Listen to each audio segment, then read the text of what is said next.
This is Prashant from iQuick. Carry to co-working.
in solar energy. It is number 4 in the world.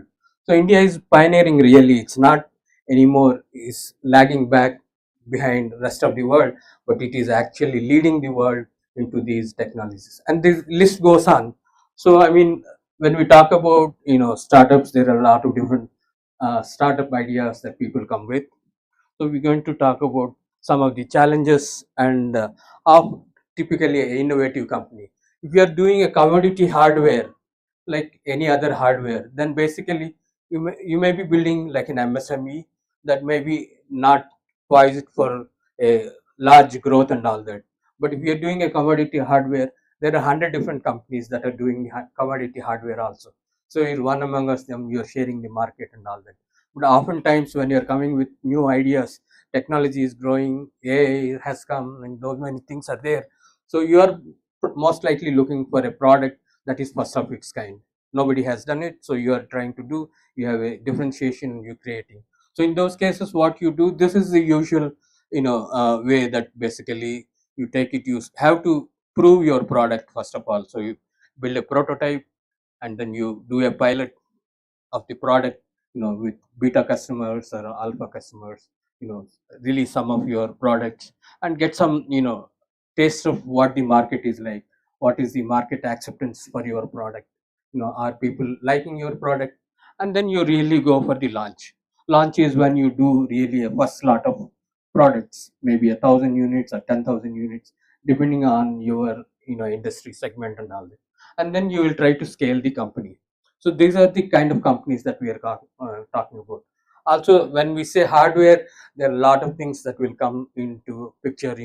It could be, some of those examples that I have given here are basically, if you look at it, these are the kind of companies that I have background in, basically electronics and semiconductors. Of course, even in electronics and semiconductors, we do a lot of mechanical systems and things like that. So we do cover a little bit of mechanical engineering, but some of you from mechanical engineering background looking for a completely different kind of hardware, I may upset you a little bit, but we are looking at, Ahab is actually starting an IoT lab, and with that intent, we want to actually tell you guys, whoever is starting a company, has already started a company, how do you use the facilities of Ahab, and how can you benefit from what is available there and the expertise. So typically, when you are building a manufacturing startup, you would need to look at, some of these things, basically, some of these broad level strategies. You need to really look at prototyping. You have to basically smartly build your prototyping. Lot of tools, new tools are available that will help you in prototyping. So you have to prove your concept, because your concept is first of kind. So you need to actually prove the concept. So that is why you're starting from the prototype level rather than taking some technology transfer and all that. Of course, when you're talking about manufacturing, there are 100 or 1,000 different scenarios. Every company is different. When you make your strategies for your company, you would have to look at a lot of things. So as we go forward, we'll think about it. And then you also have to look at some manufacturing processes. Are you outsourcing your manufacturing? Are you doing in-house? Those are some of the things. As we go, we'll talk about quality control is very important. When you have basically proven your prototype, and then you go launch the product, the first reviews that will come in from the market, you are watching for the first reviews. If the quality is not good, oftentimes the your product is not going to scale up immediately, or you may even lose the opportunity to scale up. If the first customer reviews are not good, the chance for you to succeed is not so good. So you need to look at control your quality right from the beginning. That supply chain management, you need to ensure that your you know suppliers are also really scalable along with you.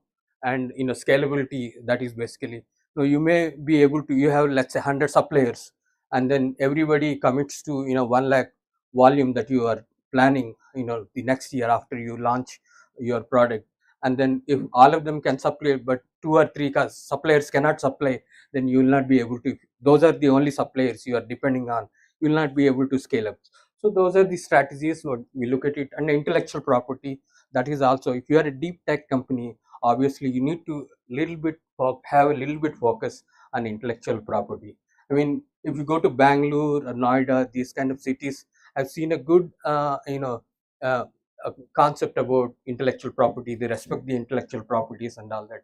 But somehow in Telangana and AP, we don't have a good perspective on intellectual property. So put some little bit of your energy and effort to understand, get a right perspective. You will do in-house, how much you do, outsourced. So it's a combination can be used. And how, and then when you set up your own manufacturing plant, you need to look at a lot of logistics, lot of different things. You need to have a place for setting up your production, a building, and a lot of capital equipment. And the capital equipment have everything is very engineering intensive, so the precision of the equipments that come into picture. So you need to do a lot of drill down onto it. And are the manufacturing techniques change for volume production? Usually when you are manufacturing a device or a hardware, when you are doing the prototype, there are certain kind of tooling that you use. And when you are basically building a volume production, you have to use a certain kind of tooling. For the prototype, you probably don't worry about the aesthetics of your hardware, right? Whereas for the volume production, you obviously want your product look good for the other people, feel good, look good. So which means high precision tooling is needed. Some of those things will come into it. And what a capital equipment you need, that is also you need to look at. And then after prototype, can I do a pilot? Usually the roadmap is that you do a prototype, then go to the pilot. But sometimes if you are not careful, if you don't actually plan ahead, you need to start with the end in the mind, right? You need to understand everything. So oftentimes companies go through one more prototype phase. They have built the prototype and then they are not happy with that. They will one more iteration. What is happening when you do another iteration? In the next slide we will see. After pilot, can I launch? Again, you did the pilot. When your pilot, the reviews have come back very badly. What do? Then you have to redo a lot of your hardware, and then again, do one more pilot. So which means you're extending your time. So what will be the volumes of our products? That is also basically you need to understand. Only when you know a target volume for each year, third year, what is the volume going to be? Fourth year, what is the volume going to be? Fifth year, what is? On that basis, your revenue projections. So when you are actually doing your worksheets, the actual sheets that you are presenting to the investors, you have to understand some kind of projections, not very too ambitious, at the same time not too low, that you don't get the good return of investments and all that. So a balanced approach need to be. Some of the reasons for companies to fail, hardware companies to fail, specifically what I mean is, badly managed product life cycle. Those are the examples of the pilot, have to be repeated. The prototype has to be repeated. So you need to basically properly manage product life cycle, which comes over experience, but always take an advice of an experienced person so that you don't do those mistakes that normal course you would do the mistakes. Then quality is not good, obviously your customer reviews are not going to be good. Then there is no, you will either miss or lose the opportunity to scale up, obviously. So how do you control the quality? There are different strategies for that. And then not enough funds to run multiple cycles. Some of the hardwares, if you are actually doing a rocket, there is a rocket, you're building a rocket these days, companies are building rockets, or you're building an EV, then these kind of products typically need lot of multiple cycles. One cycle may not be enough.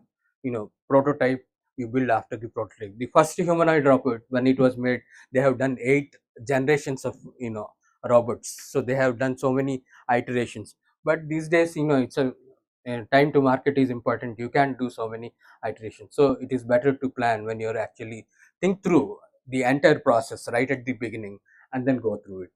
So unable to scale up, yeah, if you're many regions why you can't scale up. If you can't scale up, you can't reach the success that you want. Lack of product range.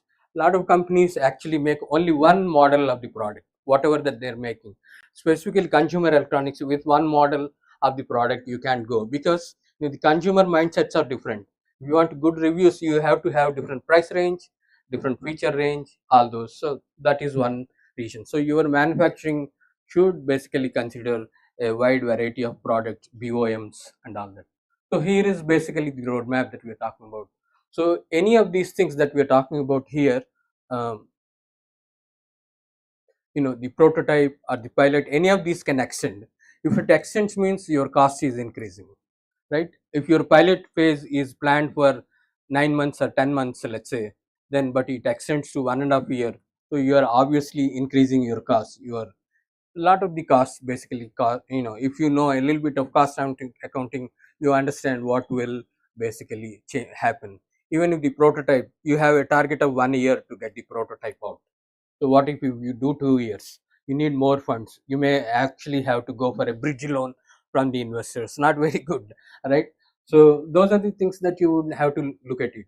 So if you are careful enough, you would actually do certain things in this roadmap that will basically ensure that you are not running around and you will not have sleepless nights. Some of the things that we have put here basically, on the now finances side, you need to basically know when you need actually plant and machinery. So in the prototype and pilot, actually, luckily these days you don't have to go run around. Ahab as basically prototyping and pilot facilities. We'll talk about in further slides how you can use Ahab facilities to make your prototypes and make your pilots go smoothly.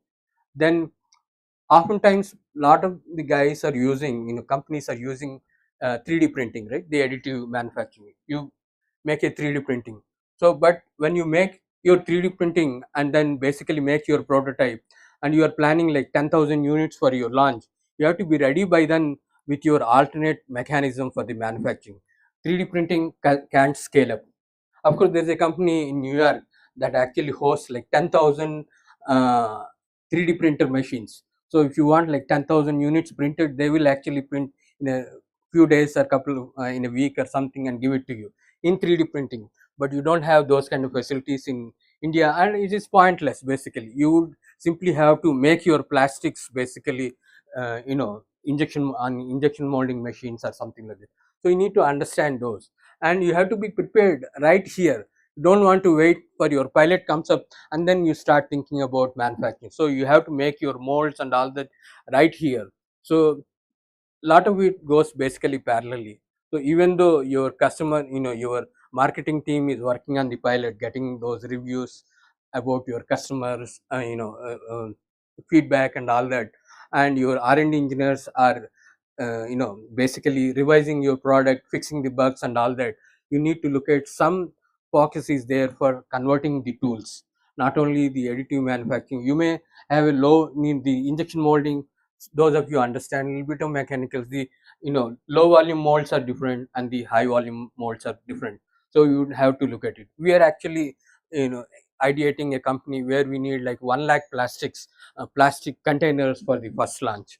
So we would have to plan accordingly for that basically. Then inventory, once pilot is probably, it depends on your company. You may plan, okay, 10 units I'll release into the market, or maybe 100 units I'll release, or 1,000 units that you release. So that is what you're looking at pilot, where you're basically testing it in the field. Your prototype you tested in the lab, you're testing your pilot in the field basically. So after that your launch. So somewhere here you need to have your finances ready for your inventory also. If you're going to a contract manufacturing house and say, hey, make me these 1,000 PCBs and 1,000 plastics, whatever. So that guy is not going to give you, after I make the product, you after you sell the product, you pay me. He is going to ask you upfront money. So you need to have that money ready. So that means your Excel sheets have to account for that inventory right upfront, right? It's not like a cloud software. You as you pay, as you grow, you keep paying, and you can't basically amortize your costs over a period of time. Here you may need upfront inventory, either whether it is your own inventory that you are procuring, or you are basically outsourcing to a manufacturing plant in Gujarat, let's say. Then that guy is going to ask you, pay me upfront. So for whatever your BOM cost is, bill of material cost is, that money you need to be have ready right here before the launch itself. So that is what the planning that we are talking about. Once your planning is good, then you don't run around. Again, you don't start running around to the investor. We need money for inventory. Then you run on the investors. You will probably take 3 months or 6 months to find a right investor to give you that money. By the time your costs, your burn rate is there, the cost is going to increase and all that. So that is what you need to look at it. So right here you plan for that. Then Again, when you come to this scale level, you need to look at the suppliers. Let's say your product has 100 parts, and out of the 100 parts, let's say 98 suppliers said, okay, we will supply whenever it is needed, either at your own manufacturing plant or an outsourced manufacturing plant. We'll send you, ship all of them to the manufacturing plant. 98 have them shipped, and two of them could not ship, right? For the volumes that you are asking, maybe 10,000 volumes that you are asking. So if they can't ship, your product is not ready. Even if two parts are not there, your product is not complete, and you can't ship it, you can't get your money. You have to wait for just these two guys, so be able to supply. So you need to have always alternate suppliers, and also do a background study of your supplier, whether he's scalable. If he's an MSME, he may not be able to scale up as you expect. If he's a company that is a big company that can make any, their capacity, production capacity is high, they can supply. So those are the things that you need to look at it. Another thing on the quality, basically you have to use design for manufacturing, DFT. It's more of an engineering term. You need to understand how you basically need to look at the design for manufacturing and design for testing that you need to do. One of the strategies is basically ATE. ATE is automatic test. ATE is automatic testing equipment, and basically what it is, deep technology products you need to actually do. ATE is basically a sophisticated name for a test jig. You need to have test jig in order to understand the performance of your product. So that needs to happen right at the beginning. Okay, that need to actually happen right at the beginning. So oftentimes one mistake that most of the companies do, they make the product, they launch, they do the pilot, so they have the customer reviews, then they say, okay, we are going for the volume manufacturing. When you're going for the volume manufacturing, you need to test. Let's say you have 10,000 units, you have to put software into every one of them. If you do it manually, it is going to be very time consuming and also expensive. It has to happen automatically. And we'll talk about what is ATE a little bit more, because we have little additional time. So the ATE needs to be proved, just like your prototype, your product needs to be proven. The ATE needs to be proven, and it needs to be matured. So the product maturity time that you have to have it for ATE also. So that is why you need to start the ATE right here. You need to start right here. Don't wait till you are just before launching. If you start here, you will take more time, and the launch is going to extend. If the launch is extending, again the same problem. Your cost will increase, return on investments will reduce, everything that you need to basically backward. And at AHA, we have basically an IoT lab that is coming up, which has test and instrumentation, PCB fabrication, 3D printing, PCB population. This is what one of the new things. I don't think anywhere else in Vizag they have. So here basically you can get your prototype, even your pilot. Let's say if you have 100 units, you can actually make it here. You don't have to run out around to Gujarat or Bangalore, etc. You make your PCBs your own cost. All you need to, you are not putting any capital equipment yourself. You're saving a lot of crores of money there, and simply rely on a hub. Make your basically PCBs there, starting from the bare PCB to population. So I mean there would be certain limitations, but for most products this will definitely work, and you can actually make your you know yeah, that will all, that slide will come, yeah. So this is the for the prototype and pilot. So next thing that we have is basically we are going to have a test initiative in AI. Again, this is first of kind we're basically doing here. Lot of them are buying the instruments, but and lot of, like I said, lot of them miss out on the volume. When you are scale up, you need to be ready with your ATE. Your test jigs need to be ready by then. They need to be mature. That means your ATE work usually starts maybe a quarter after you start your product development. Immediately you need to start, as you are developing your product, you need to develop your test jigs also. Otherwise, because the test jigs need to be proven, that test jig is a software and hardware again, so there are bugs going to be there, it needs to be matured. So by the time you have scale up your ATE, you have to have additional resources doing that. So what we are doing at Ahab is basically a IoT lab with a lot of these ATE equipments and ATE related software that will help you create your own ATE. If you don't know how to build the ATE, I do have some experience in ATE, a lot of experience actually, matter of fact, in ATE, and we will try and support you basically as a company. and then and then get your ATE, help you how do you actually build your ATE, so that you can actually scale up uh, in prescribed time. What is an ATE? If you don't have heard of ATE, if you haven't heard of ATE, it's very simple. It has basically a PC, and that will have a automatic test suite that will run. It may take half an hour to run all the tests. Like a motherboard, you are testing so many tests that need to be done. These are all the instruments that are going to be in a hub. They're all network connected. Basically, the PCB will control all these equipment. Those will be connected to the PCB intern, and the PC, it will test the PCB. When you actually test a PCB, you have to see maybe a dozen points and see the voltages and currents flowing through, or maybe sometimes even 50 or 100 points. See the performance of the PCB. It's not just, oftentimes people assume that you assemble a board, a PCB, and test it, it will work. Oftentimes that may not be true. It may work for 1 month, 2 months, 3 months, and the electronics actually deteriorate over a period of time. So what this ATE, just I'm not going very deep technical, but you will have, let's say, 1.2 volts is what is expected. You can tolerate 1.15. 1.1, if the voltage becomes 1.1, it doesn't work anymore.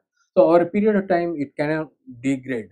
And also, not all components that are coming from the semiconductor industry are all same. Basically, there will be some variations, a little bit of 20-30 millivolts. So you may set, okay, 1.15 is my limit, it's okay. But over a period of time, when you are actually launching your product and you realize there are a lot of defects that are coming. So when the defects are coming, you will actually trace down to a single voltage somewhere in the problem. Then the only way that you can do is tell your manufacturer, okay, limit all those units to 1.17 volts. Unless you have an OTE, this kind of quality control you cannot do. And the problem is really simple. All you need to do is actually maybe replace a resistor, which in the manufacturing plant it is very easy. Once it goes to the customer, the cost is going to be high. And sometimes, a lot of the electronics like gadgets and all, one time, I mean, if it doesn't work, you'll throw out and buy.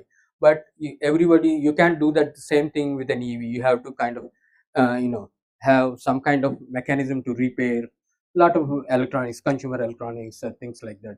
So you need to look at that aspect of it. That is the reason that you need ATE, and we'll support you from our hub, in your ATE strategy. And a lot of additional strategies you need to, if you are selling to Europe and all that, you have to take care of ROHS compliance and all that, environmental testing. You have to do a lot of testing. If your product is going outdoor, you need to do water testing, those kind of certifications. You need to plan tools, use sophisticated, a lot of low cost tools are available these days for ERP or CAD and all that. Even open source SkyCAD, a lot of, like, any of you use those kind of things. And then another thing that you need to do is do good business models with your partners. Basically, either you're talking to your, contract manufacturer, he may ask for a net 30 or a net, sorry, you may ask for a net 30. Some of them may, like the product, they may give you, but upfront costs are there. So you look at some good business models where your contract manufacturer may take some of your financial risk maybe. And then also with your suppliers, basically you talk with your suppliers in at 30 terms that you will pay 30 days after they deliver. Some suppliers definitely do those kind of terms. And seamless integration, if you are outsourcing, you still need to be on top of it. You can't simply say, I have given all that, I have given him the money, he's going to give the boards back. You have to basically set up your test systems. And especially you have multiple BOMs, multi-level BOMs, bill of materials. You need to basically on top of things that he's making the right model that you are asking, but not some other model. So those are the things, important things. Imports and exports, the, whether you are doing it in China, for example, there is a company called Boat. All their manufacturing happens in China. I mean, they're planning to move it to India, but they're able to do it. So the import cost, export cost, you need to have alternate suppliers in your supply chain strategies, logistics, warranty, how much warranty. You may have a moving parts, motors and all that. So you need to look at your warranty schemes, repairs and maintenance. How do you repair and maintenance? All this before your launch and before you scale up, you need to have all these standards. Material standards, that is another thing that you need to look at it. And then of course you have to have demand forecasting. Basically you may plan for 10,000 units. Is your marketing team and your product gets sold like 10,000 units in that year, or you may be only doing 5,000. So you have to carefully quarterly demand forecast and properly plan your production and all that. These are the things that you need to be ready for. And if you plan things right, you will actually avoid delays, you will avoid recalls and your sleepless nights. That is one thing that you can do. I'm done with that. Any questions? Now you can pose your questions if you have any. Open.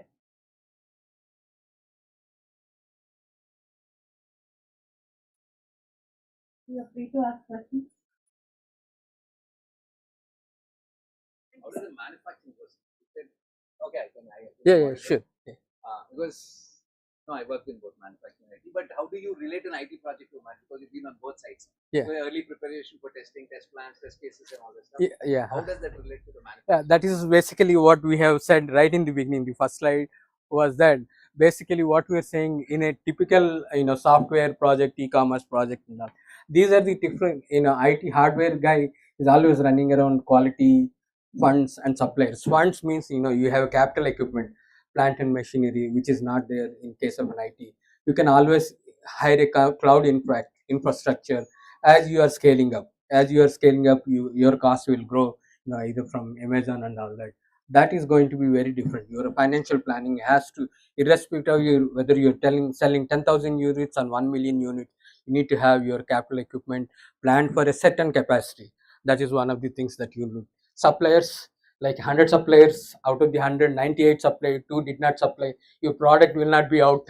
There you go. So you got to be alternate suppliers. These are the things that in a software you may refactor your software, and then quickly next night you can release the patches, but that's not possible here. You're dependent on suppliers, your partners. You need to carefully choose your partners, enable your partners, educate them, coordinate a lot with that. And quality, of course, like ATE, these kind of things will help in your quality. Of course, quality is there also, but here you're talking additional quality. Not only your cloud software, your hardware also need to have quality, necessary things for that ATE you need to build. Yeah. Again, one context in the IT parlance, you give a product which has got bugs, and if they don't identify within the warranty period, you make money out of the bugs that you created. Yeah. Not possible in manufacturing. Yeah, of course, that's what the last like said. Basically, if you look at Ola, basically Ola is basically their front fork is problem, right? So here in the hardware you may have recalls. Recalls are very expensive, you have to fix it on your own. Ola is fixing all their front forks, maybe a design problem, material problem, whatever it is. I mean, there is internal problem, so you avoid your recalls. That is the reason you are actually scaling up your volume gradually. As you have 1,000 units, you will have to try and see reduce your number. At least you make sure your hardware will not be replaced. As long as you're replacing the software in your IoT, no problem, that you can always cost effectively without much cost you can do. But you want to at any cost avoid your recalls. Either you need to first avoid replacing a complete subsystem, then replacing parts. So as your basically volume grows, you will actually from a subsystem replacement to part replacement. Part replacement easier, it is still expensive, you have to do it on your own or whatever. And basically that is one thing. The recalls, try to avoid recalls, they are expensive. The migration from version, okay, different versions, because product upgradation happens. Yeah, okay. So there are some of the components which will go to the next product version. Yeah. But some you will have to exhaust. So how do you do that migration? Yeah, it is a little more involved engineering exercise, but your product life cycle management, you need to have proper product life cycle management. Usually you will have multi-level BOMs, basically a BOM under which you have multiple subsystem BOMs. So chances are you have multiple models. Basically some subsystems are common, the wireless system may be there, so you maintain multi-level BOMs, keep track of them, what is your inventory and all that. And a seamless integration with your outsourced manufacturer is important, basically. Hopefully you're not miscommunicating, so wrong model comes out. That's not really good. Of course it doesn't happen. Yeah, exactly. Yeah, yeah, of course, that is where your design smartness is there, so that you'll ensure most components are common components. That way your inventory is high on those common components, you will actually negotiate at a better price with their more volume. So unified design needs to be doing. So Yeah. questions are at that. Yeah. You have a Yeah, question? sir.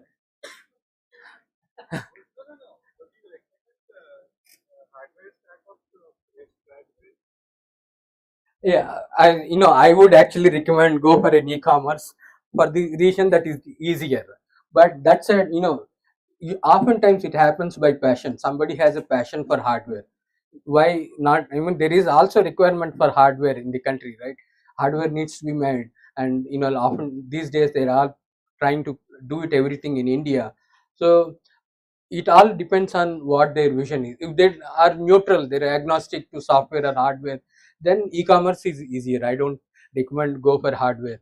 It needs a lot of expertise, like what we talked about, manufacturing and all that.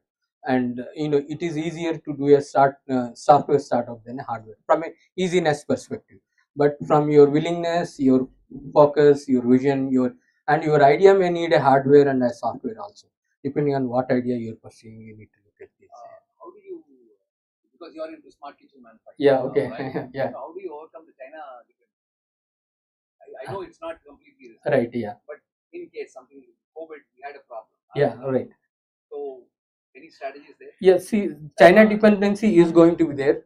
Lot of the robotics for our equipment that we are doing, the motors are being manufactured in India. Lot of the motors we can customize, manufacture. Lot of these companies, and the sensors, the electronic components is still we need to depend on Asian countries. So, but the semiconductor supply chain is very bad right now. Last few years, the components are not available, but there are strategies in which you can actually get these components, and all that components are available. If you go through the proper distributors, they are supplying for the prototypes. We are looking at 3 years from now, we are basically looking at the launch. So by that time we need to have these volume strategies. But lot of the our product is perhaps 20% electronics, 80% mechanical products, like the grinders and all these things that are there. Like there are 14 subsystems that are there, multi-level BOMs. The difficult thing for ours is actually three-tier manufacturing. We are actually looking at somewhere around 2000 to 3000 components, parts that are being in the system, which will come from 14 different main suppliers. They will have suppliers. How do we have all this that is the biggest problem than the R&D. So tier one, tier two. Yeah, tier 1, tier 2 is there, the main assembly plant, and then tier 2 and tier 3. That is what I'm talking about. So Planning just going for an ERP or yeah, we are doing the ERP right from the beginning. Yeah, PLN? PLM also. There is open source software called Odoo, so we started using. Odoo is really good. I mean, we don't have to put the big SAPs and all that. But after specific time limit, then you'll have to start paying, right? Now what we got is basically 2 modules are free, perpetually free. 2 months. So with those two, I think those are the two needs that we need. We don't need HR and all that right now. We'll manage somehow accounting and all that. So the important modules are there already. Yeah. Freenomics. Okay. Yeah, Freenomics. Okay. Thank you, sir.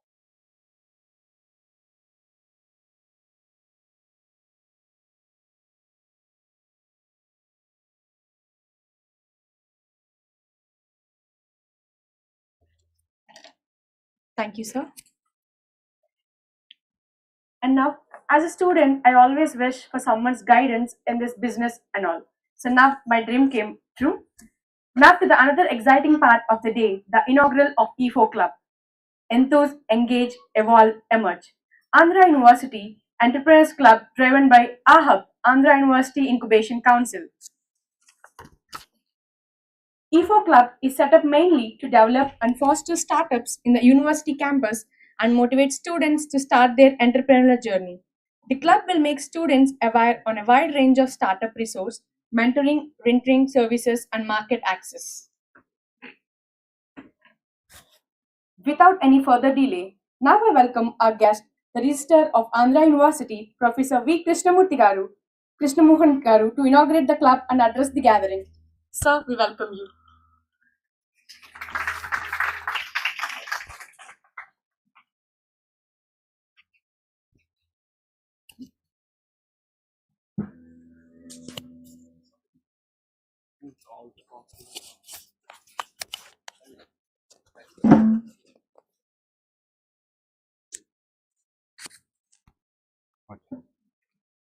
ఏం start చేయాలి?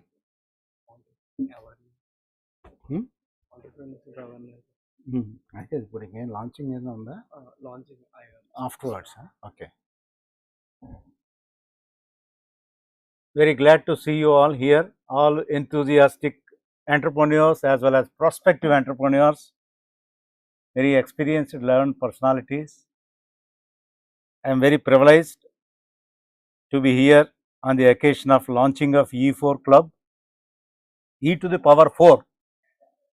That is how enthuse, engage, evolve, emerge. Sequentially, I think it's a great idea so as to generate interest in all of you to take up entrepreneurship as a career, to emerge as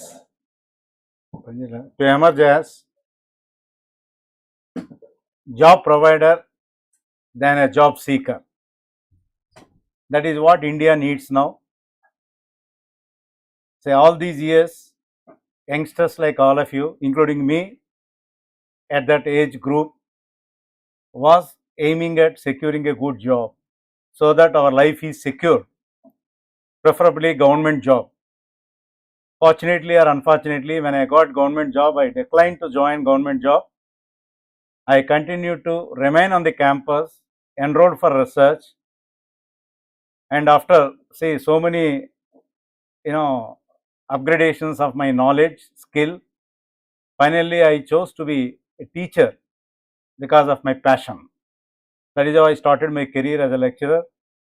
But still, I am so much interested, deeply involved in learning entrepreneurship, teaching entrepreneurship to the 4th semester students of MBA as a mandatory course, entrepreneurship and small business management.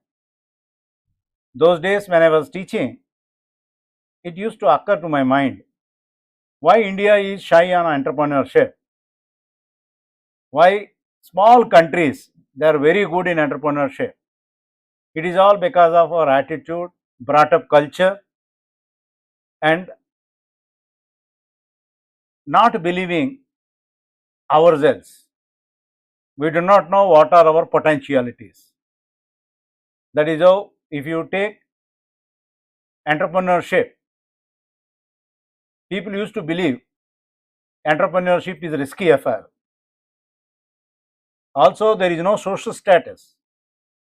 You will be surprised to know that the bride parents, they were reluctant to give daughter to prospective entrepreneurs, or entrepreneurs succeeded also because of the risky business is risk.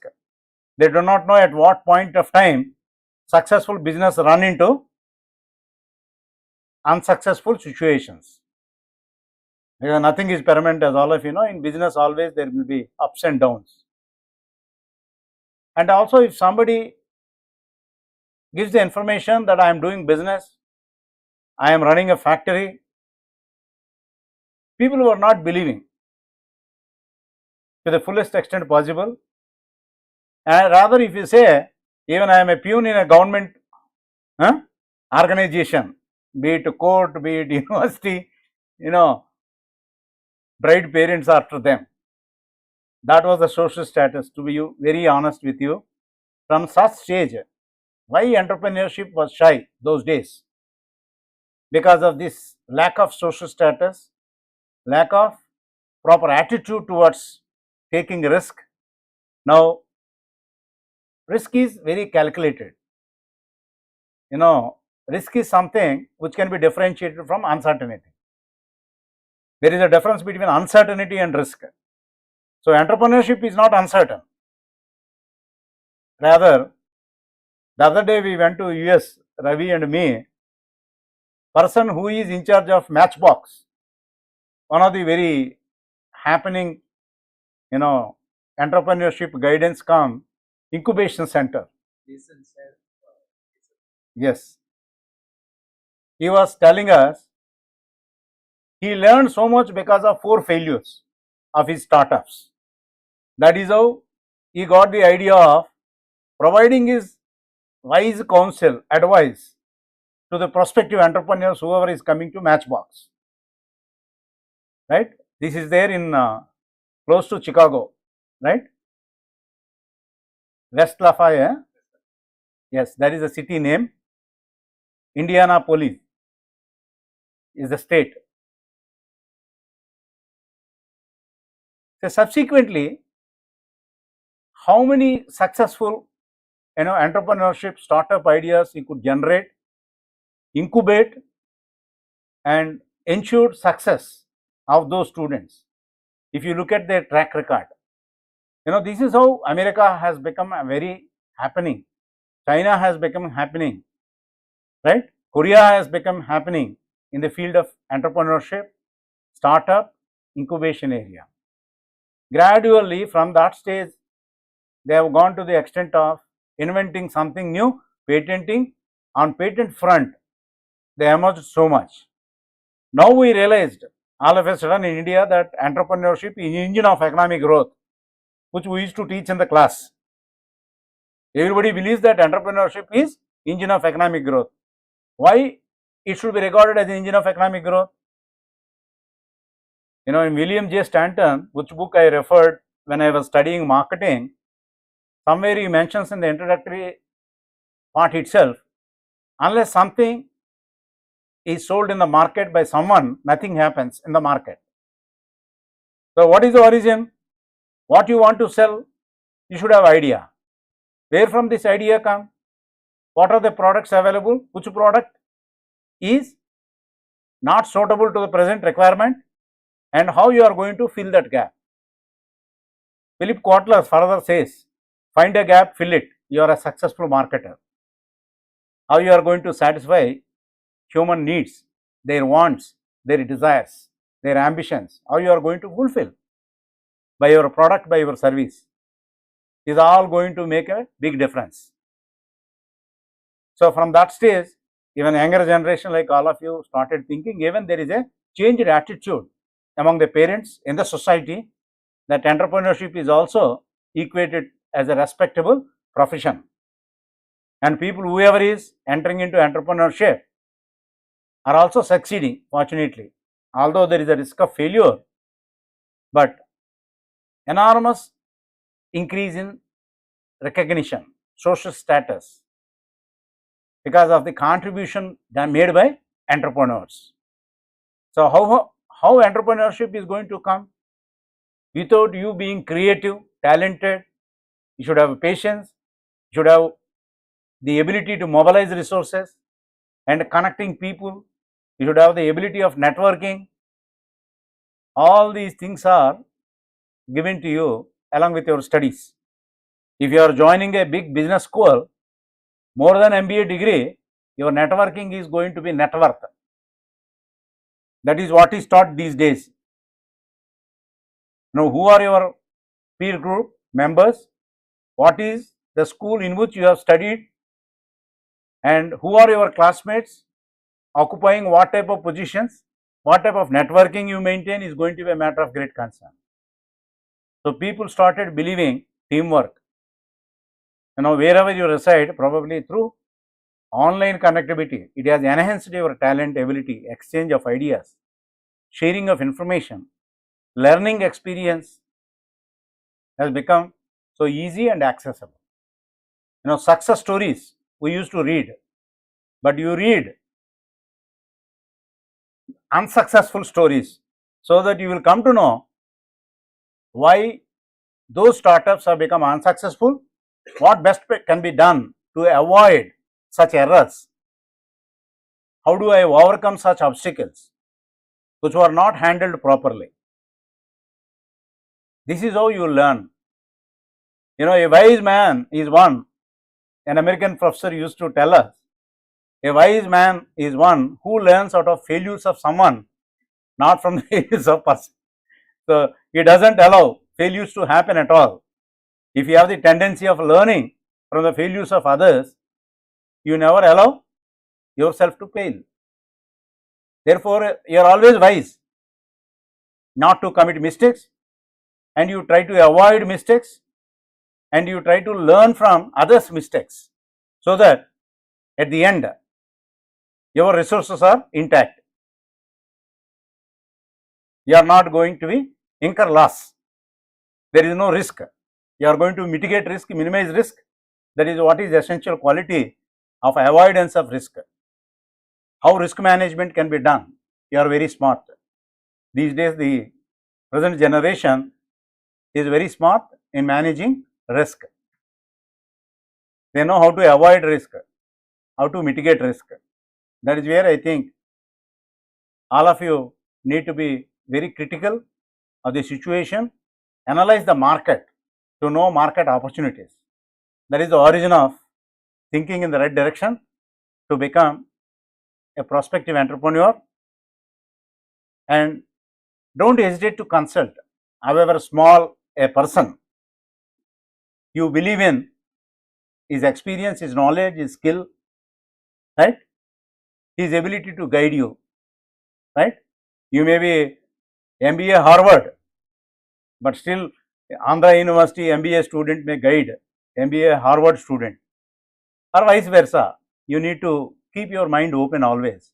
Never think that I have learned enough, I need not have to learn anything from anyone, right. Experience is very, very important. Those who learn from the experience of others, they know how to build empires.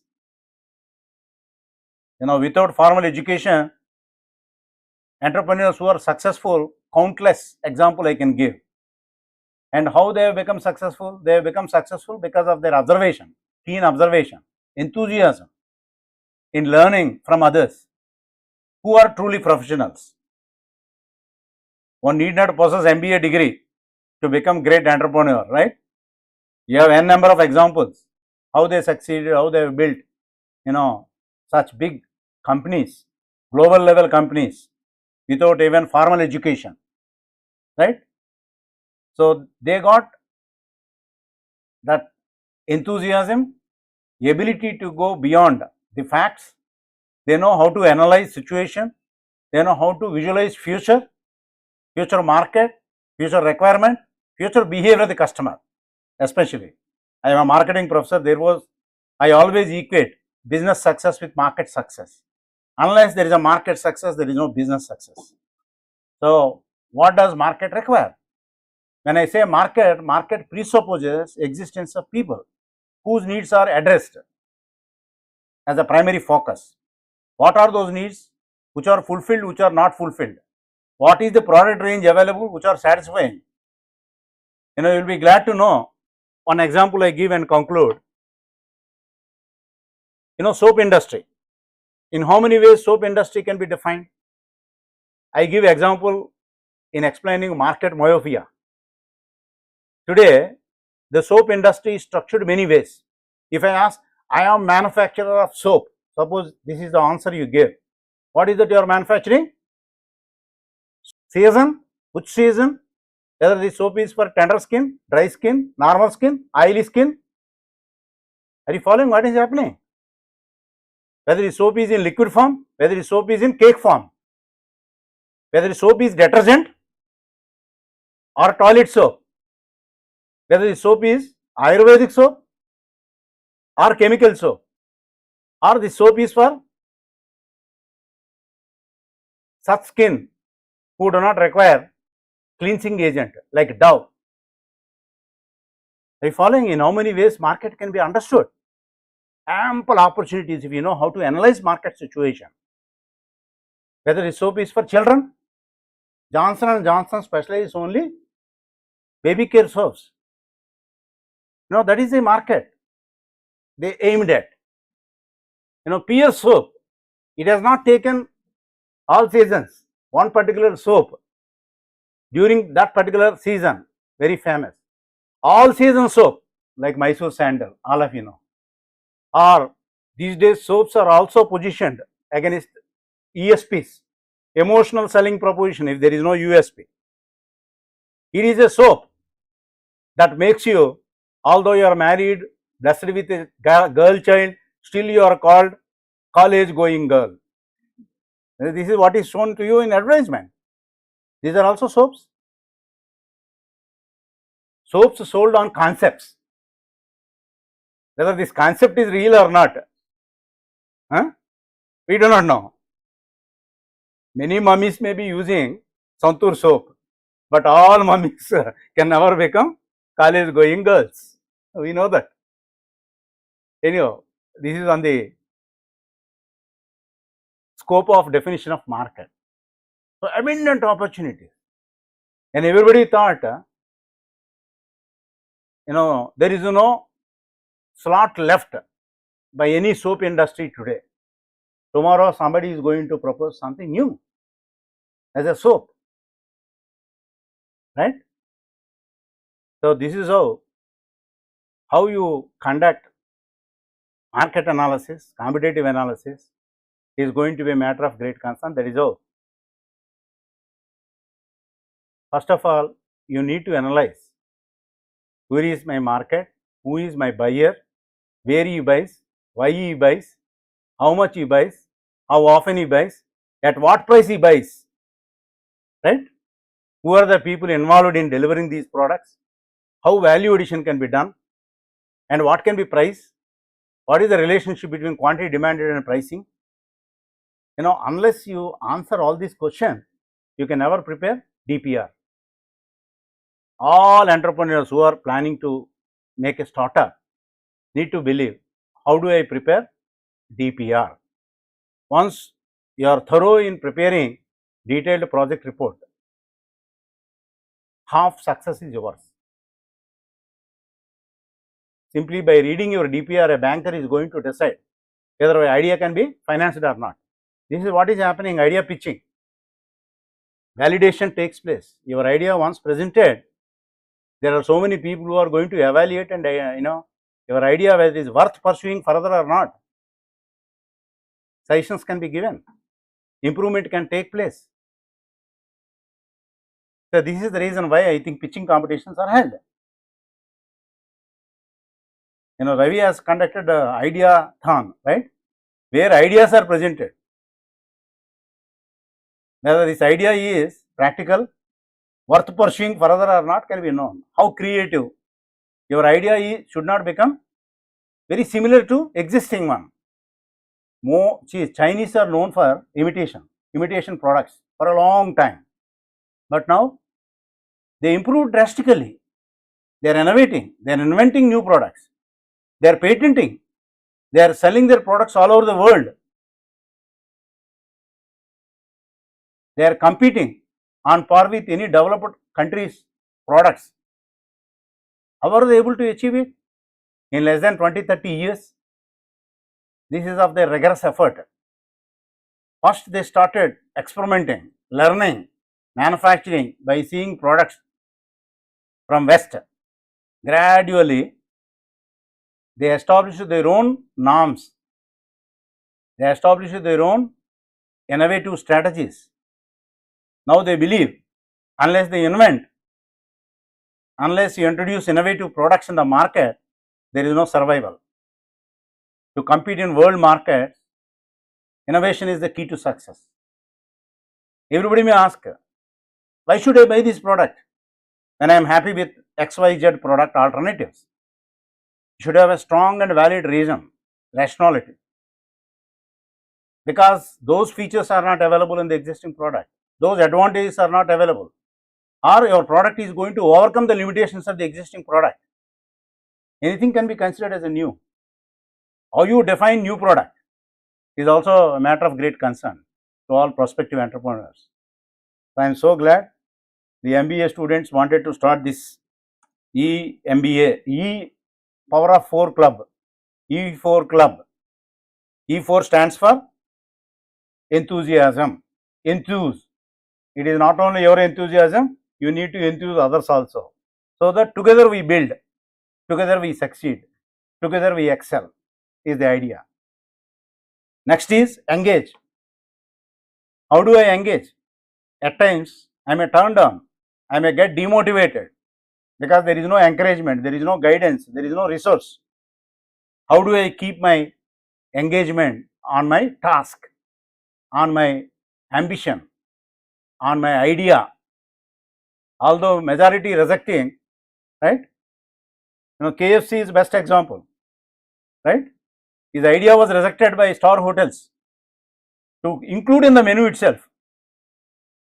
At the age of 64 years or 67 years, his friend gives an advice on the verge of committing suicide. When he wanted to commit suicide, his friend came on the beach and advised him, before you die, why don't you try this? You prepare your menu as per your standards, keep it on the roadside, sell temporarily. That attracted huge crowds. Eventually, it has gone for patenting. KFC, of course, the old man is no more and it was sold to somebody else, but still the logo of KFC is carried by the same entrepreneur. He succeeded at the age of 67 years. Right? He made 17 businesses 17 times. All businesses failed, but at last he succeeded. So, any entrepreneur who is interested, if there is a failure, people should not think. People should not think that is the end of it, end of career, end of life. Every failure is a stepping stone to success. Strongly believe in it. That means failure should not be left like that. Some people, they wanted to start a business. They spent 6 months time. They switch over to some other new idea. That is not good. One should see end of it, whether it is success or failure. If it is success, okay. If it is failure, valuable lessons of life one can learn. Believe in it. That is how one can come up in entrepreneurship career. That is how you need to evolve. That is evolution. It is not sudden change. What is evolution? Darwin theory of evolution, all of you know how mankind on the earth has come into existence several millions of years. And I don't say a startup requires several millions of years, but at least a few years you need to be patient. Tolerance should not be left. Perseverance is important, tolerance is important. That is how you evolve. Overnight, don't think that, looking at Microsoft, looking at, so many CEOs who emerged as successful CEOs, you are not going to become overnight. If you look at them, what is the perennial effort put in by them to reach that level is very, very important. Once you evolve, definitely you are going to emerge as number 1, number 2, number 3. Today you emerged as number 100th position. You aim in next 5 years you wanted to be one among 50. Still next 5 years you emerge as one among top 10. That should be the approach for success in entrepreneurship, right? I think this is the reason why this E⁴ club is going to educate people who are interested in entrepreneurship as a career. This country badly needs entrepreneurs. Entrepreneurship formation, as we understand, engine of economic growth, because any entrepreneur, whoever is mobilizing resources, will create ample direct and indirect employment opportunities, value creation, wealth creation. That is how economic growth leading to social development. Because this industry is there, I have seen while going to Bangalore from Anantapur by road. Earlier, so many times I travelled, but Kia Motors, when it came in between Anantapur and Bangalore, now you see what type of development took place. That is how, industry upstream, downstream is going to create ample opportunities of growth, not only in employment, others also. There are so many hundreds of food stalls, demand for housing, demand for many other service sector near Kia Motors. Earlier there used to be fraction, now it has gone down. That is the report given by police in that particular region, because everybody is interested in employment, everybody is interested in business, everybody is interested in economic security, social security, life. This is how economic and social growth depends enormously on the entrepreneurs and entrepreneurship success. So with these few words, I declare that the E-Club by MBA students is open now, right? Anything else? Thank you for the opportunity. Nice to talk to you.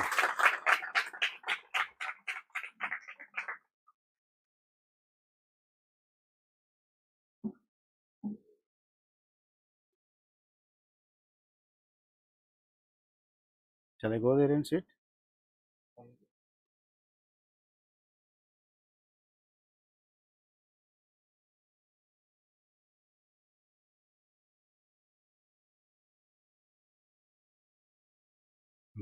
Okay, Nathan,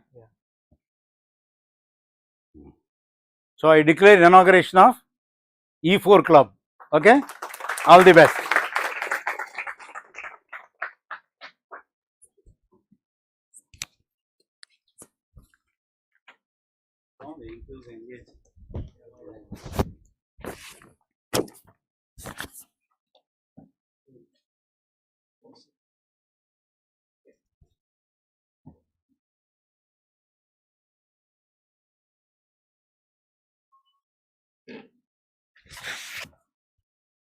Thank you, sir. Thank you for sharing your thoughts on our business community.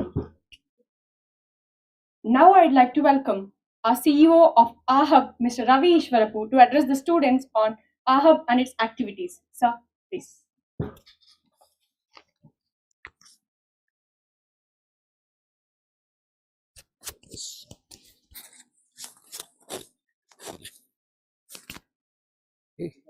This also. Good evening.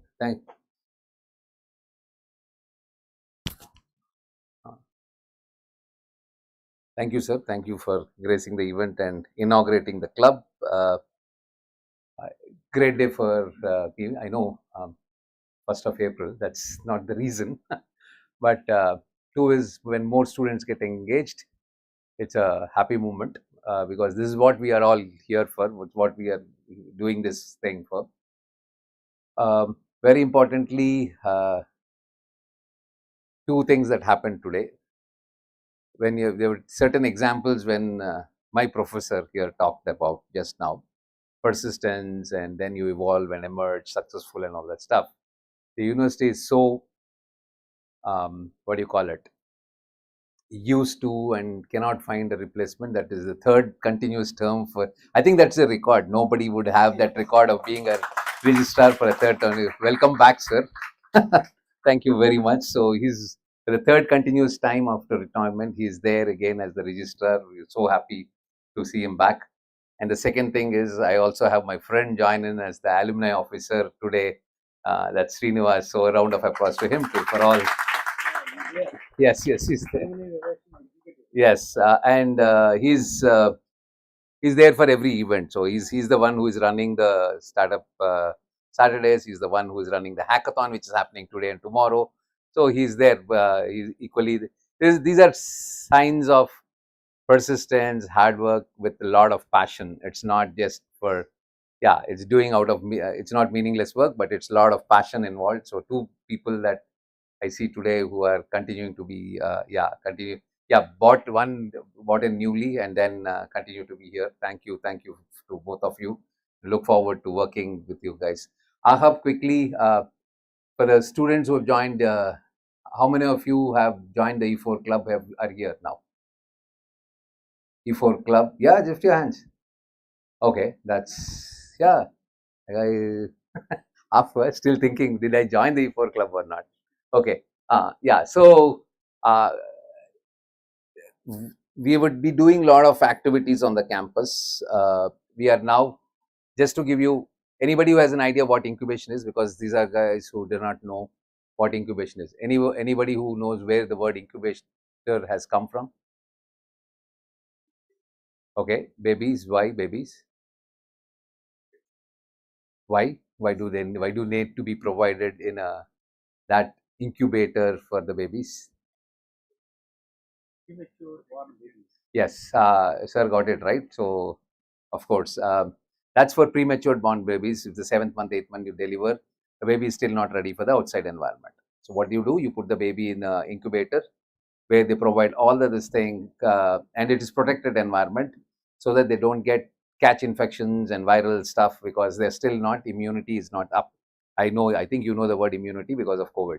So now their immunity is not up until the baby continues to feed, breastfeed and other stuff. And once it's ready, then it's handed over to the mother or the parents to then be part of the regular world. That's what happens in an incubator for when you're saying startups or these early stage businesses to be able to handle the outside world, the competition outside world, what sir was talking about, all the market being ready for it, critical mass, what manufacturing ready for mass manufacturing and other stuff. The initial stages to handhold and ensure that they are ready for the outside world, and then we call them graduate. We call it they graduate and then they move out and then they're on their own. So that's what an incubator is. Now our hub, we started, we got registered officially 14th of March 2022, and we started operations on the 21st of April 22. So it's just not even a year old. So we are a startup ourselves. We are learning things. We do a lot of things. We also do mistakes. That's what I encourage. The reason, and 1 year of a successful journey, I largely attribute it to people who have volunteered, and like Srinivas, like Danesh here, like Pujita, the Martins, the new fresh interns like Varma, Vinay. These are the people who come on board and then they're part of it, and then Devai now, yes. I hope I've covered everybody. So these are the people, because I cannot do it all by myself. One is the support from management. Two is all the hard work that is, they do it with a lot of passion, and then they support this whole thing. And in 1 year, what we have been able to achieve is we are India's now top-rated university incubator. In 1 year, we are the India's top-rated incubator. So if you even consider universities along with your institutes of national importance, which is IITs, IIScs, NITs, triple ITs, IIMs, all that stuff, there are only 6 institutions in India who are rated 4-star and above. There is no above. There's 4-star is the maximum rating, and we are one of them, which we got it in the first year, which probably could have taken IIT Madras for 5 or 6 years. We just got it in the first year. So now the challenge is to maintain that and to try and get. I remember those nights when we were when his sir was talking about that we were in Purdue University in the US, and it's daytime here, and I have to get things done. And all these guys used to sit and work to ensure that their data is all being fed in, because we have to feed in tons of data, 5 portals, a lot of data that has to be fed in, patent related data, startup related, idea related, prototype related, and all other events that they have done and all that stuff. Now we have streamlined it, but last year it was haphazard. So in the last 10 days, we have to ensure that all this data gets uploaded. So all the day we used to attend all our daily functions or the business related stuff. We used to do all our sessions and then come out in the evening, and then again all night till the morning 4 or 5 o'clock. I used to really, maybe thanks to his patient, because we used to share the room. So, and yeah, I used to disturb him. He used to work on it. We used to work all night trying to get it done. Thank you, sir, for all your time and effort, which for the ranking that was possible. Now we have, the goal is at our hub is by 2025 we want to have 200,000, which is 2 lakh square feet of incubation space, 200 startups on the campus at any point of time, about 1,000 people, because averaging about 5 per startup, about 1,000 people working, about you're talking about 25% at least at any point of time, 250 interns working with these people. So that's the idea, and probably about 60-70 million of turnover, which means about 500 crores of business happening from this place. Just in 1 year, we have already crossed the 100 mark, because we have 2 incubation centers which are really operational. One is the NASCOM Center of Excellence for Artificial Intelligence and IoT, which has 44 startups. We have our own AU Incubation Center, which is in the engineering college next to the YVS Murthy Auditorium. It's pretty much prominent when you go by that Madilpalam road connecting to the 3-town police station on the other side. So 5 floors from today, all the 5 floors are operational. It's about 74 startups that we have as of today. These are all revenue generating growth stage startups, not idea stage, not cell. So we will have a lot of pre-incubation spaces and all that stuff. So we have STPI, which has signed up phase 1, 25,000 SFT, 19.75 crores has come in. They're going to add another 2 phases, goes to about 70,000 square feet. We have Element, which is another one which is ready. That's a 60,000 square feet, which is on the South Campus, which is pharma, bio, genomics, food testing, food processing stuff. In food, we are likely to go Indo-Dutch collaboration for working on biodiversity and positive food systems, which we are in the final stages of proposal and likely to happen. We already got 5 crores from AP Food Processing Society. So we will going to work closely with University of Wageningen, which is world's #1 in agriculture, food, and forestry. So multiple things that are happening. Again, the Marine Incubation Center. I'm sorry if I didn't talk about that. That's again a 12,000 SFT in-house. It's got a what do you call it? Marine incubation of tanks, which the water gets pumped in, which is in the final stages. That also to be done. We have the machinery ready. Water gets pumped in from the sea into these tanks, and then they do a lot of marine living resource based research and incubation. Also, they grow.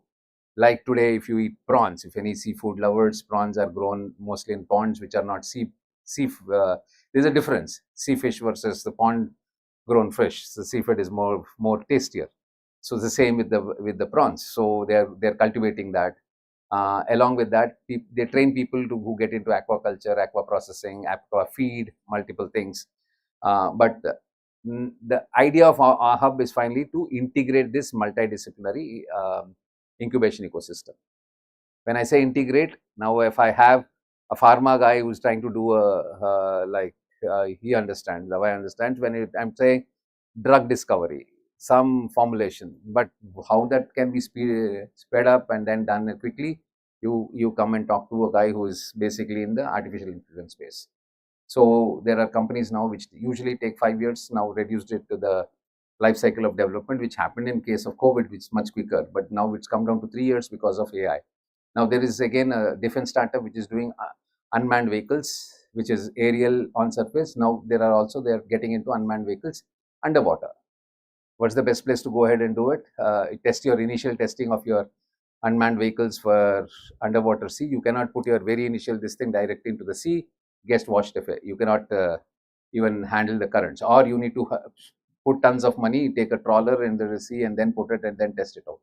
Whereas they can come to the Marine Incubation Center, put it in those tanks with seawater and test it out for initial corrosion related, all of the pressure related stuff.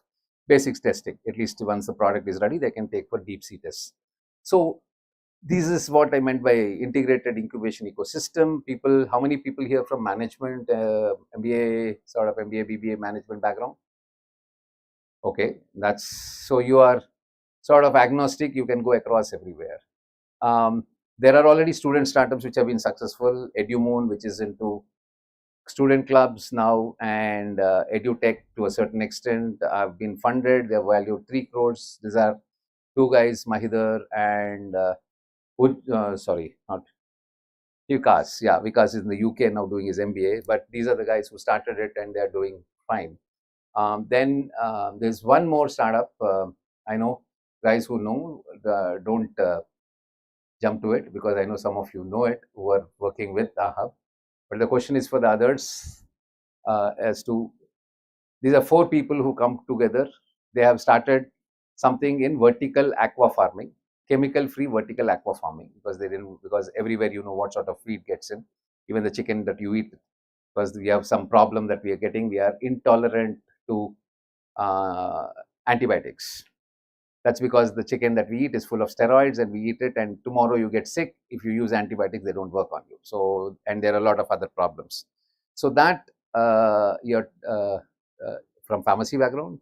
No, because that smile, I was thinking that, okay, I'm no pharmacy guys, but if you're then they thought they will culture or they produce chemical free fish and vertical in the urban area, and vertical tanks, and completely managed by using all the feeder systems, everything managed using artificial intelligence, vision analytics, and IoT. So the question here is, which department do you think that these kids belong to in the university? You know them, is it? Yeah, okay, that's why then you have to keep quiet. You know Satvik and team. The question morning, probably you were, where did you hear it? Today morning.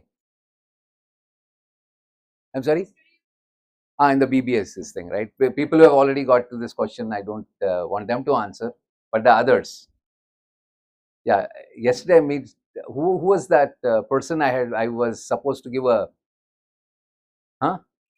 Okay, I still owe her the milkshake. So today's guy from mechanical engineering got the milkshake. Oh, Chaitanya, he got it. So yesterday's I missed her. I had to ensure that I reach that milkshake reaches her. Yeah, others. This is a guess. 5 guesses from the crowd. Which department in the university that do they belong to? Okay, did you know it before? Okay, so they are law students. They have got nothing to do with marine uh, engineering or marine living resources. They've got nothing to do with AI, IoT, and this thing. So don't restrict yourself to, if you're saying I'm a mechanical engineer or I'm a MBA student, this is what I can do. So that's one thing. Just think laterally. That's what is required in startups. And we would be needing a lot of people for a lot of things that we were doing. The next, like every first and third Saturday, we do the startup Saturday. Then we do the been there, done that in the first and third Saturday. We do once in 2 months, we do hackathons, which is the third one that is happening yesterday and tomorrow. And everybody can come and watch what these people are doing. Last 2 times it was more IT or computer science related. This time it's more design, which is any branch of engineering. In general, people awareness also, like Madilpalam, that is a 5 road junction. So we gave that also as a problem to design a solution for that, because people going from the university from here, if they have to go to CMR, since they have to go all the way, you see a lot of two-wheelers bumping around, jumping this stuff, all that stuff. So how can you avoid that stuff, sort of problems out there, and redesign the whole place? Things like that. That's one problem, but we have multiple problems that we have given out. So then we do other events which are startup related, pitching sessions, competitions. We did the AP Startup Conclave, idea storms. There are multiple things that we do. We need people to help us do that. We need people to help us keep our social media handles up to date. We have tons of reports to write every event. Like whatever this event happened, there's somebody who has to write a report, and we have to upload that stuff. We have tons of things that these people do, which is right from the poster making to the video that they capture, editing of those videos, ensuring that everything is taken care. Like for tomorrow's, if you're saying the prices, the snacks, the lunch, and even for this, there are some snacks and all that stuff. Everything that is arranged, all that stuff, and somebody will have to do the entry with the. Till now, it was all me, along with all this RB of students. We are running this. Somebody has to make entries into the Zoho system for financial calculation, because I have to again submit my financials, all that stuff, because we have to invoice. There are all these startups, they pay money. It's and Ahab, probably again one of probably only 5% of incubators. How many? 2 more minutes, okay. So which have this, probably if you can survive without any funding source. So this is not something that I need funds from somebody, but it can survive on its own. We are self-sufficient financially. Now I'm getting a team of 5 people, a CEO, a incubation manager. Divakar is still not here, right? He's going to start. Then I'm going to have an incubation executive or a grants executive. I'm going to have a facilities and accounts executive and IoT lab assistant, because we have already an IoT lab out there, and that's what Giridhar is helping build it. So these are all the things that are happening. So 100+ startups on the campus, a lot of we're doing other things, skill development, the deep learning, machine learning course, right? Yeah, okay, yeah, Vinil is out here, so he's probably he's getting a time to talk. Okay, so the space startup, right? So there's exciting things that happen here.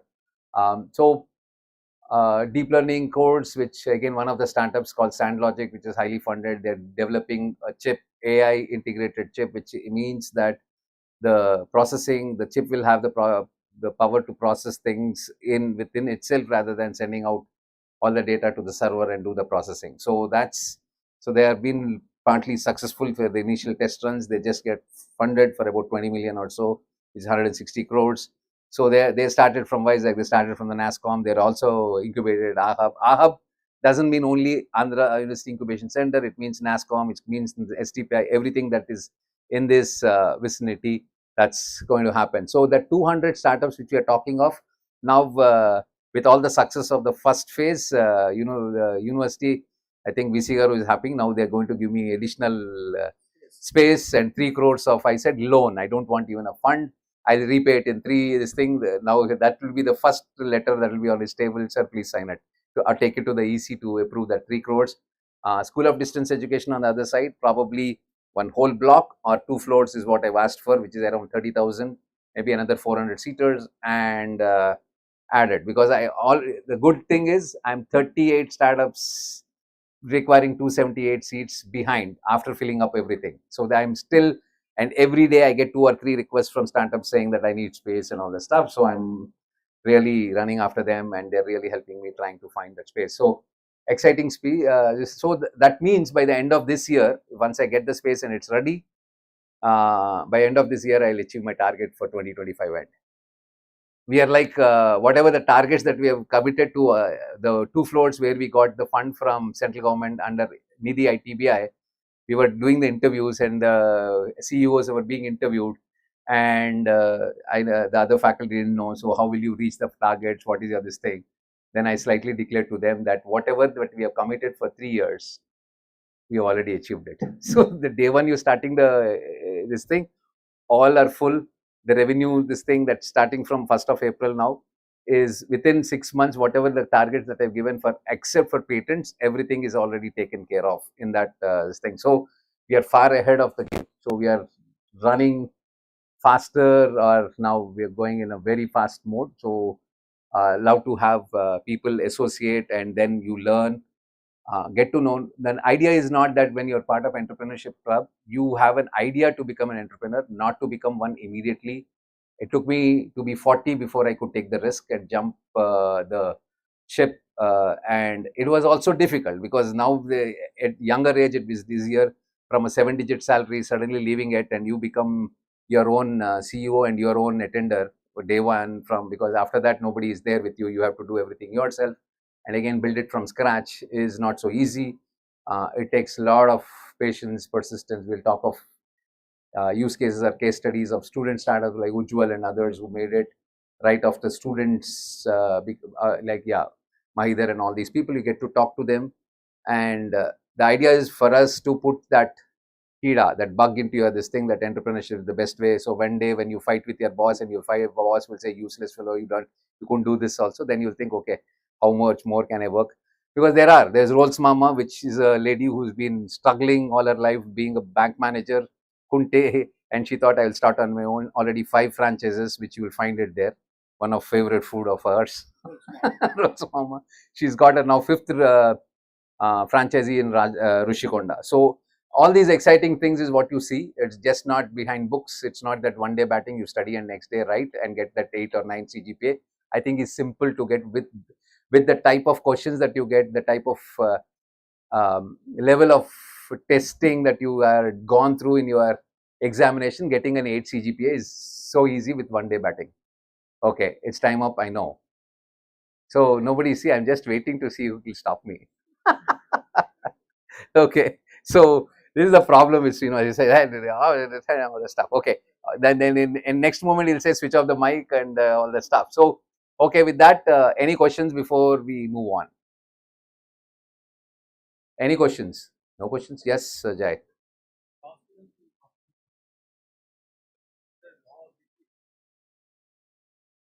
Nothing related to law. No, the only thing that it helped is the principal who was heading that. She was very Saraswati madam. She was very this thing. We gave them 20,000 bucks to go and study the market. What sir was talking about, you have to identify first if there's an opportunity or need and then fulfill it. So they went up to Nellore, backpacked, 20,000 rupees, all the 4 went. But maybe law might not have, because they're not doing a lot of agreements and other stuff on their own. But it is just that passion and drive to do something different. But they, because of Vinil, like legal related stuff, is it? Maybe yes, but largely running the business is something new for them. Very determined kids. 20,000 rupees was given by the madam, which helped them initially.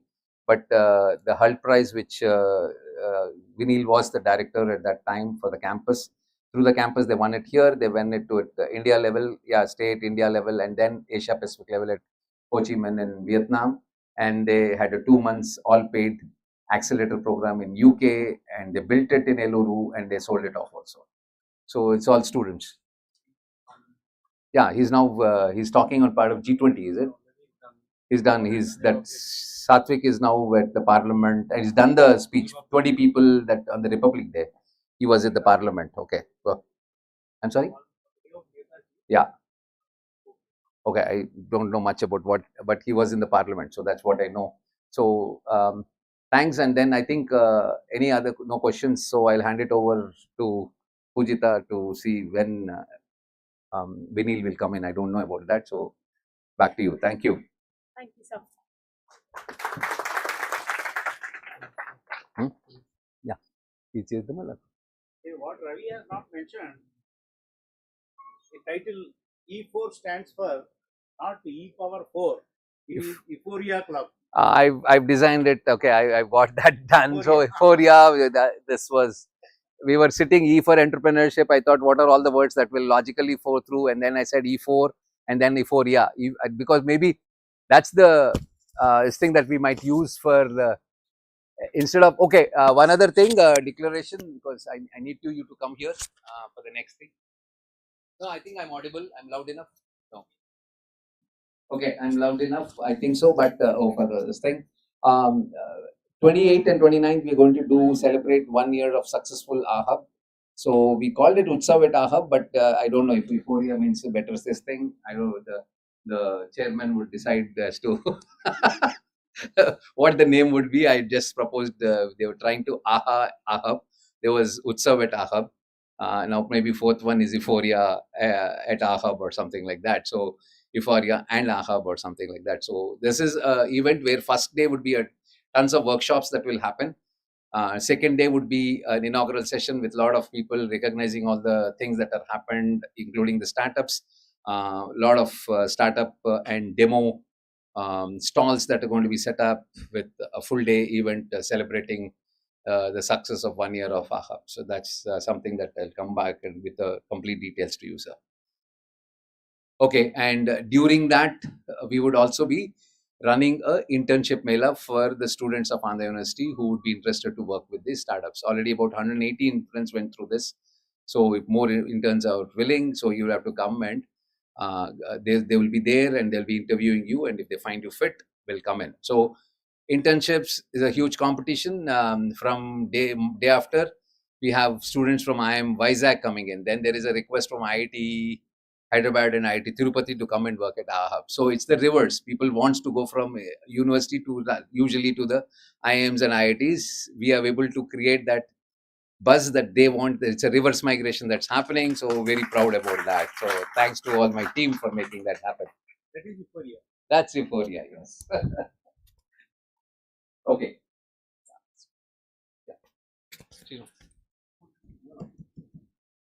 Now we'd like to felicitate our dear Register Sir for his great contributions towards the business community. We have to have memories of something.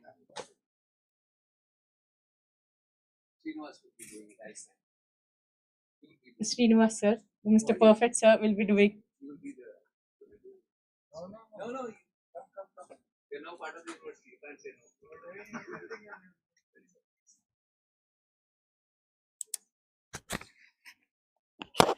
Ravi is my proud student, right? Yeah, Few years ago, right? So ever since he took reins at AHUB, but AHUB we are not at Andhra University Hub, Andhra Pradesh Hub. That is how AHUB. Thank you.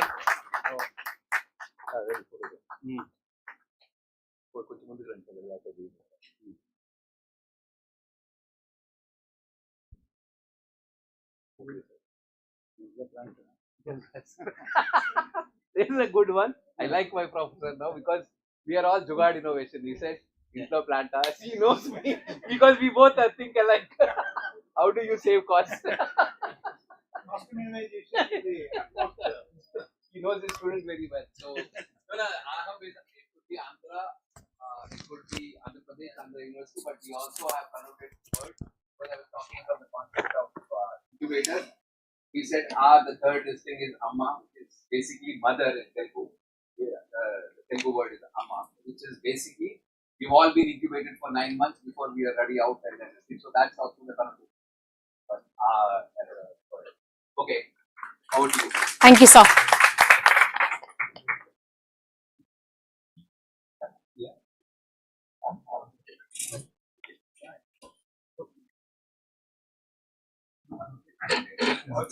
All the best. Thank you, sir.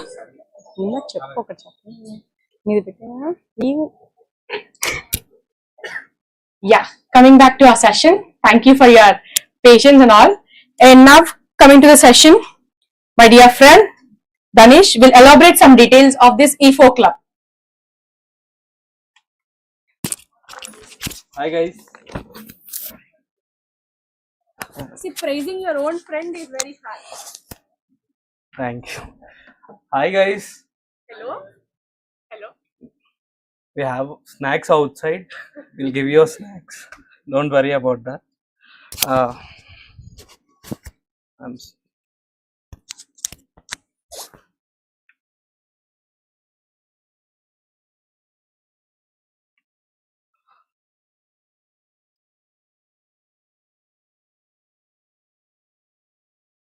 Yeah. Basically, what are your expectations from this club or something like that? Can I know, like, one or two people? Okay. Okay. The club. Yeah. Thank you. Okay, I'll quickly go into the details. The main idea of E4 Club is to develop an vibrant entrepreneurial ecosystem in the university, to involve all the students of the university in irrespective of the departments. We wanted to we don't have a united club for South and North campus till now. We are the one and only club where we unite both South and North and South campuses, both engineering and arts department as well. So the main members can come together and work on their business ideas, receive feedback, and connect with investors and mentors. And also networking. You would probably say before I joined into Ahab. I have my contacts only 200 or something like that, but now it's around 1100 or something like that. Every people I call, they help me. Recently, I started my own business solutions company. I suddenly called Alok sir and wanted a PayPal account to my client. He helped me with that. Thank you, sir, for that. And we are also looking into collaborations with local business incubators like APIS and other STPI and everything. And we are also coming into accelerator programs, venture capital firms, and networking and connects as we do year-long events for every 2 to 3 months continuous. We have more networking opportunity for you, and also learning opportunity and entrepreneur skills. We are bringing up our alumni entrepreneurs to the stage and helping out present students to develop their entrepreneurial skills, and also connect with them and mentor them. Support in the sense like mentorship, industry connects, and business plan and business strategies. The main goal is to develop it together and foster your entrepreneurial skills. And at least we should have 10 startups. 10 is a big number, but 10 startups from our own club or present generation students or something like that. How we are going to do this? We conduct workshops and seminars and networking events. We'll have Ahab access, like incubation access, guest lectures, business plan competition, startup phase. Research and development also is included. This is an important part from my side, because for everything we need to have a set of guidelines to follow, because for a smooth overflow of things to happen, we should have an okay. We already have a clear vision and mission for the group, outlining the goals and objectives of the club, a structured process for identifying and evaluating business opportunity, including a system of screening potential ideas, determining which ones have the most potential for success. A clear set of roles and responsibilities for members, including the responsibilities of the leaders or leaders of the club. Regular meetings and communications among members to keep everyone informed about the happenings and engaging them with the club activities. A system of tracking progress and measuring success, including financial and operation metrics. A commitment to ongoing learning and development programs to ensure that members have the skills and knowledge needed to success in their business. A supportive collaborative culture where everyone will work together collaboratively and develop a constructive manner to develop new startups together, taking ownership and making the activities to be successful with a healthy team spirit, being dedicated along with accomplishing the tasks of the team in time mindfully. The committee, remember this, the committee or the club has the full rights to like suspend the members or something like that if there any inconvenience, non-participation or inconvenience or unacceptable mistakes done by the members. The protocol must be followed in implementing any kind of decisions which are to be solely taken by the team or the coordinator. Active participation and team spirit has to be carried by each and every team member of the. Yeah, we'll send it. Yeah, the best way to predict the future is to create it. Come, let's create it together. Thank you. Yeah. Before that, I want to thank Ravi sir for, like, I kept a word with him and he encouraged me to start this. Like, I wanted to see myself into the fellow students of mine. Like, I have been doing something, but I wanted to also see my fellow students doing something, and also thank my friends like Martin, Pujita, and all my intern team, and Srinivas sir, especially like late night suggestions or something like that. Thank you, sir. Thank you, and other guests of Startup Saturday. Like I keep deliberately posting into the group something like every time. Disturbing you come to Startup Saturday and everything. So thank you for that, and I think we'll have this crowd for every Startup Saturday from now, and the other sessions of E4 Club. Thank you. Yeah.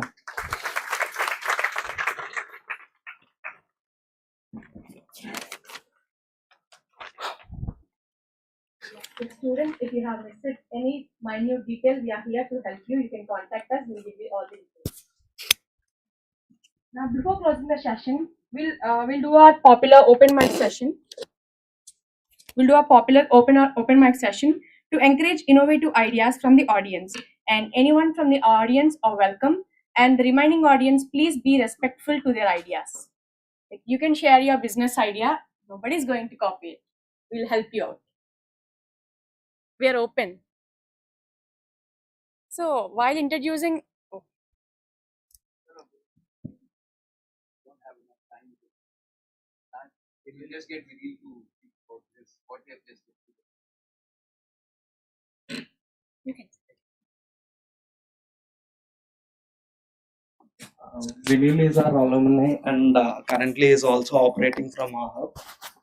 Like he is our senior in our hub.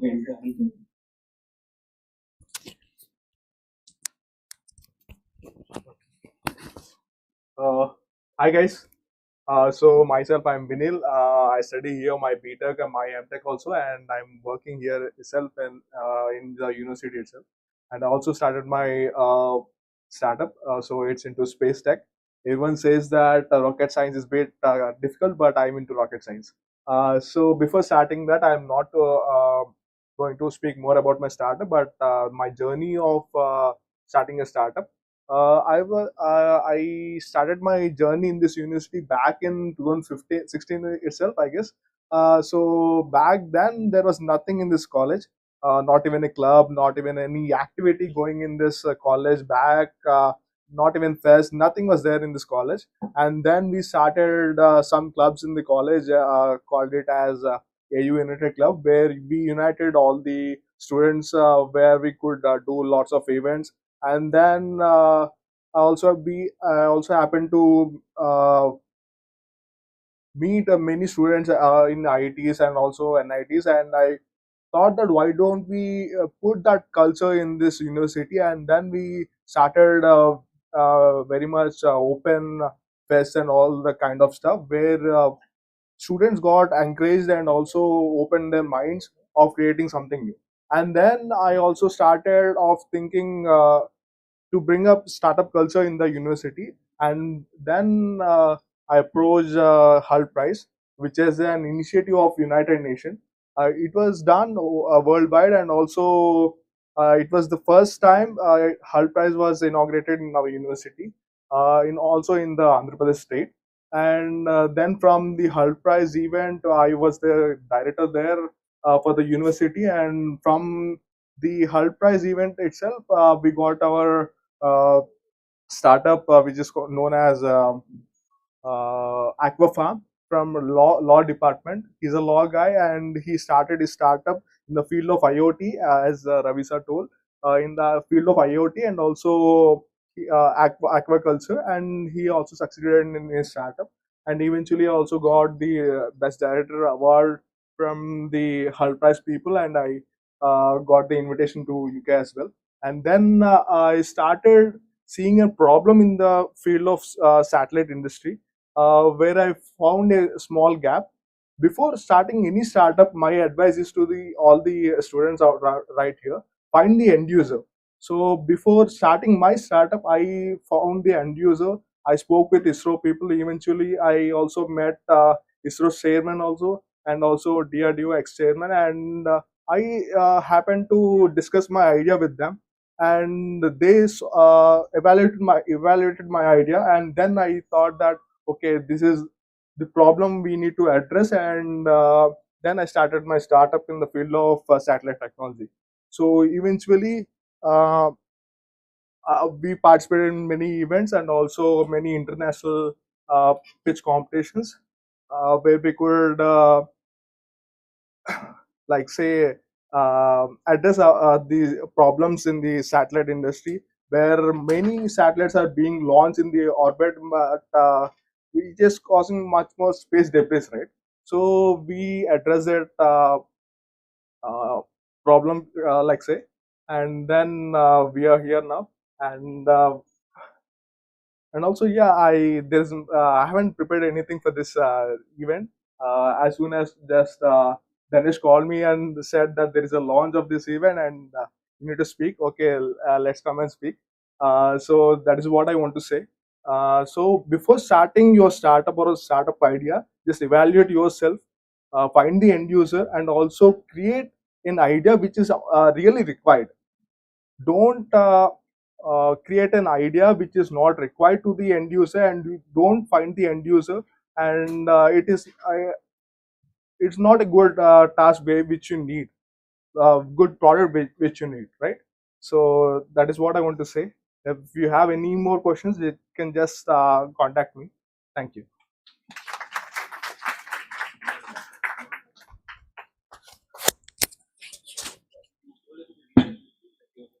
We can just, that is the most important. Okay. So recently, there was an international program for with Taiwan people. So there were around 100 startups which were registered for the startup support program, which was between two countries, that is India and Taiwan, and where we applied ourselves. And we got selected in the top 12, and we could reach Bangalore there and speak with Taiwan people as well. And they were very much interested in our product. And we are about to go to top 3 as well, and go to Taiwan and just finalize our product. And let's see what happens. Like Yeah. to get funded, right? Yeah, yeah. Yes.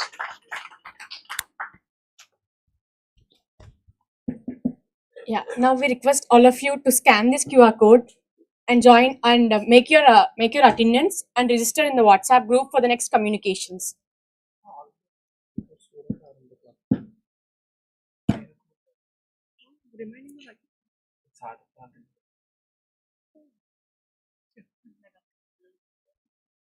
The club members, please register for the attendance for today. So if you wanted to add it in the Startup Saturday group, you are free to join that group, or you're already into the E4 Club group. Here we will be sharing the all the communications regarding this club into the WhatsApp group shortly.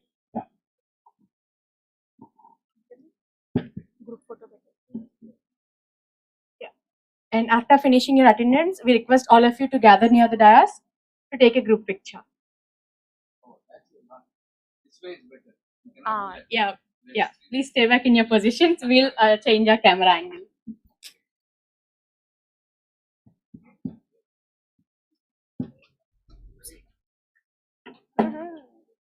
Ready about the